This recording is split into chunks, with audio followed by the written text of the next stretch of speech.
Ya,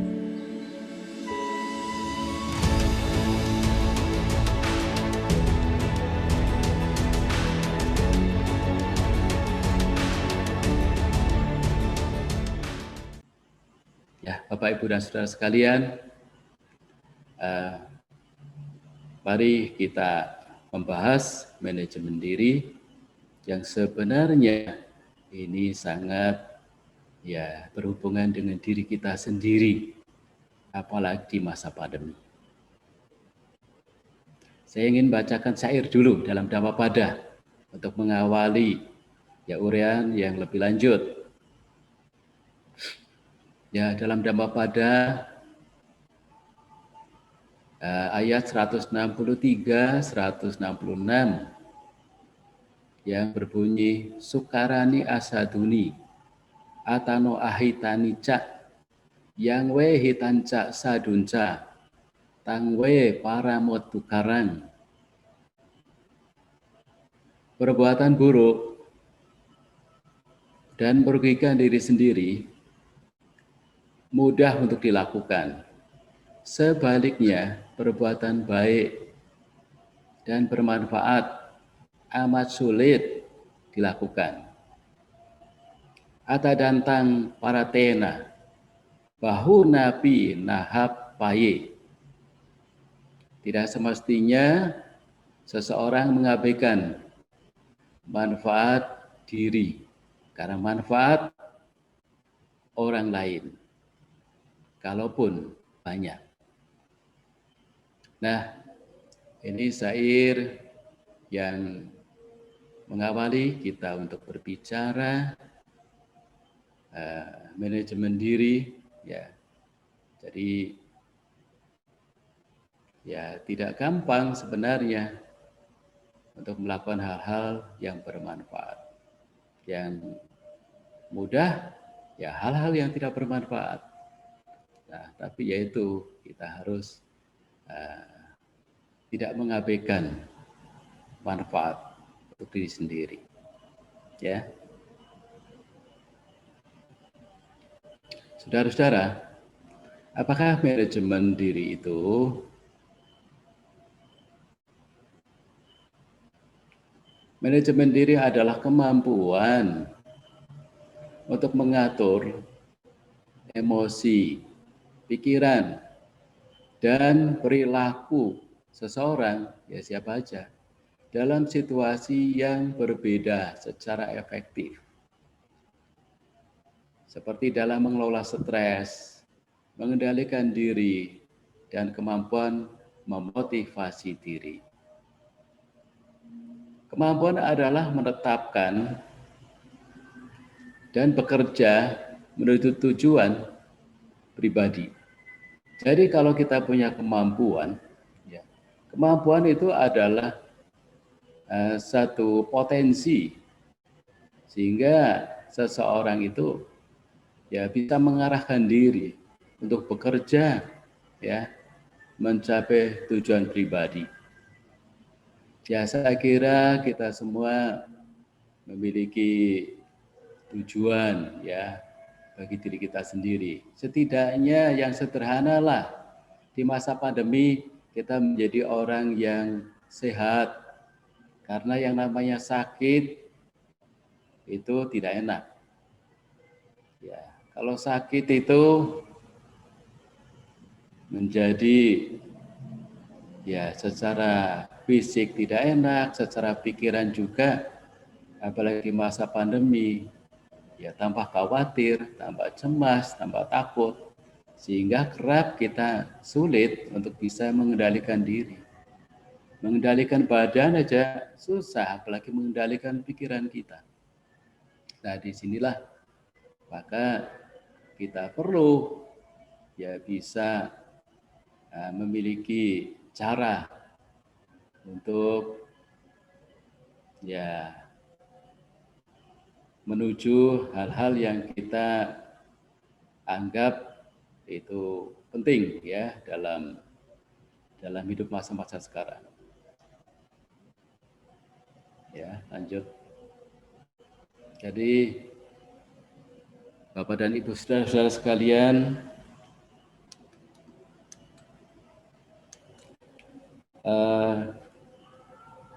kita perlu memiliki manajemen diri, karena memang manajemen diri sebenarnya adalah hal yang kita butuhkan ya dalam kehidupan kita sehari-hari. Ya kalau bukan kita yang mengatur diri sendiri, apa orang lain? Kita kan tidak mau diatur orang lain, umumnya seperti itu. Nah, apa ciri-ciri manajemen diri? Yang pertama, kita bisa mengontrol pikiran. Mind controlling. Jadi bagaimana mengontrol pikiran? Ya tidak membiarkan pikirannya ke sana kemari. Ya, pikirannya mengarah ke hal-hal yang negatif. Ya, rasa cemas, rasa khawatir, rasa takut. Nah, ini yang kebanyakan dialami pada masa sekarang ini. Jadi kadang orang itu tidak sakit, rasanya sakit. Ya, karena apa? Karena tidak bisa mengontrol pikirannya sendiri. Dan sakit kadang-kadang dibuat oleh ya pikiran sendiri. Nah, karena itu mengontrol pikiran adalah penting sekali. Nah, yang kedua, bagaimana kita bisa mengatasi stres? Ya, stres karena tidak bisa berkumpul dengan teman-teman. Maunya kan berkumpul, mungkin ya berkumpul di kelas bagi yang mahasiswa seperti Atta Silani, para Samanera, atau juga mahasiswa reguler, ya. Atau berkumpul di luar, misalnya di warung kopi, di kafe, atau di tempat-tempat tertentu. Tapi sekarang kan dibatasi. Karena itu bagaimana supaya tidak stres? Nah, ini perlu ya mengarahkan diri, jangan sampai stres. Karena kalau orang sudah stres, itu menjadi ya serba kacau semuanya. Ya. Maka bagaimana mengatasi stres? Namanya manajemen stres. Kemudian yang ketiga, disiplin diri. Ya, disiplin diri ya sudah tentu sesuai dengan aturan protokoler. Ya, cuci tangan sering-sering, pakai masker. Ya, saya pun di wihara ya, setiap hari saya selalu pakai masker. Ya memang kalau dalam ruangan sendiri ya nggak pakai. Tapi begitu keluar ruangan, ya saya harus pakai. Bahkan dalam ruangan pun saya, kalau ada orang lain saya pakai. Nah ini adalah salah satu ya cara kita punya disiplin diri. Karena kalau kita sudah tidak melakukan, nanti juga gampang sekali ya. Ketemu siapa, tidak pakai masker. Ya. Dan kita harus saling mengingatkan untuk disiplin diri. Nah, yang selanjutnya adalah penerapan tujuan. Ya, ini kalau secara umum ya banyaklah tujuan, misalnya sukses, ya tujuan bagaimana goalnya menjadi orang yang berhasil. Nah, kalau masa pandemi ini ya bagaimana kreatif, inovatif. Nah, orang-orang tertentu yang di luar sana itu kan mereka menerapkan bagaimana usaha ini itu, nah, supaya apa? Supaya bisa mencapai tujuan, di mana tidak kekurangan semasa pandemi. Ya artinya ada penghasilan lah, ada masukan. Kemudian kemampuan mengorganisasi atau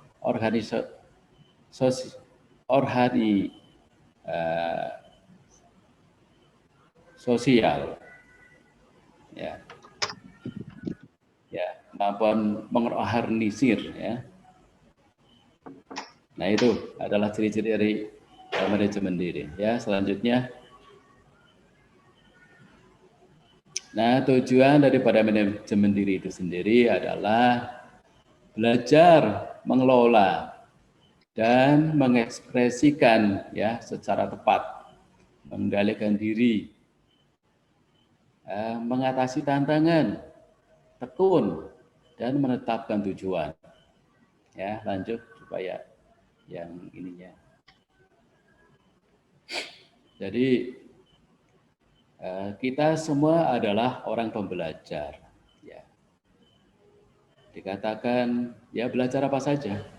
Tapi yang paling utama sebenarnya kalau kita belajar tentang ya bagaimana mengelola diri sendiri, ya mengelola emosi, mengendalikan diri, ya, mengatasi berbagai masalah yang dihadapi, dan tetap kita tekun dan semangat. Sehingga nanti pastilah akan mencapai pada sasarannya, yaitu tujuan apa yang kita capai dalam hidup kita. Ya. Karena itu, Bapak dan Ibu saudara sekalian, kita harus menetapkan tujuan ya diri kita, apalagi di masa pandemi ini. Ya sebenarnya banyak yang bisa kita lakukan ya, hal-hal yang bermanfaat. Kalau melakukan hal-hal yang tidak bermanfaat, yaitu ya lebih mudah. Ya. Tapi hal-hal yang bermanfaat sulit, ya sangat sulit sekali. Karena masa pandemi ini kita semua seakan dibatasi ya, dibatasi dengan keadaan. Tetapi kalau kita ini bisa ya kreatif, maka ya kita akan menjadi seorang yang bisa mengatasi tantangan, mengatasi masalah hidup. Ya. Nah, kita singgung sedikit dah. Pandemi adalah epidemi, penyakit yang menyebar di wilayah yang luas. Misalnya di beberapa benua atau bahkan dunia. Pandemi ini yang sekarang sudah berjalan 1 tahun. Dan penyakit ini terus ya memiliki varian-varian. Ya, bahkan sekarang ada varian yang baru yang dari Inggris B117. Hati-hati.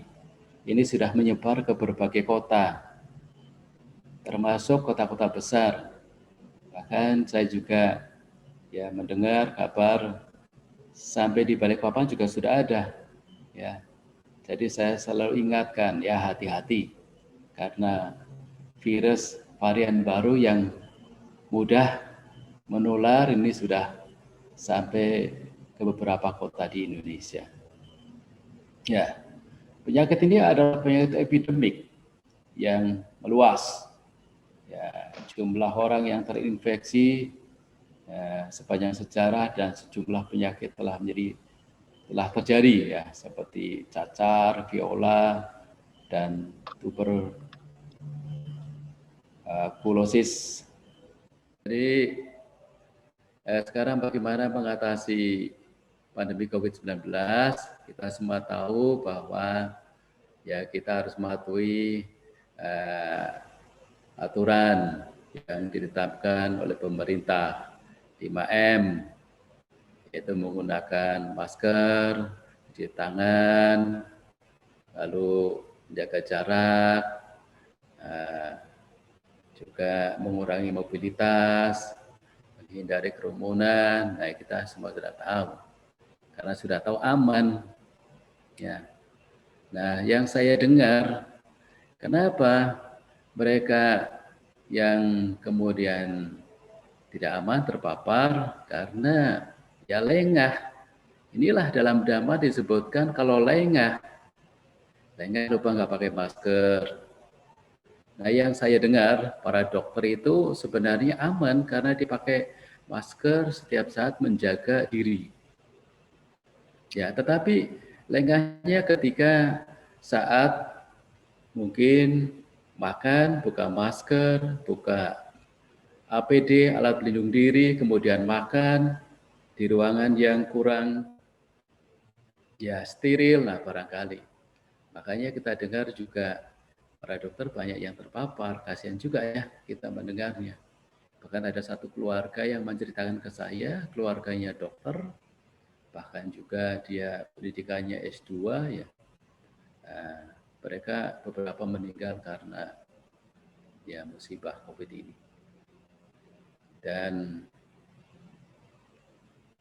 ya kita ya banyak mendengar ya bahwa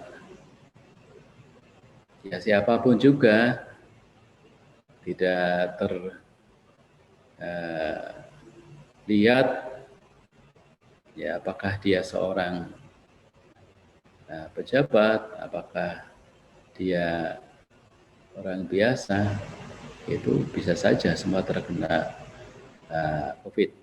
Bahkan belum lama ini ada salah satu di medsos ya, seorang presidir dari Bank Portugal namanya Antonio Vieira Monteiro, itu adalah seorang presidir bank yang terkenal di Portugal itu. Dia meninggal karena COVID.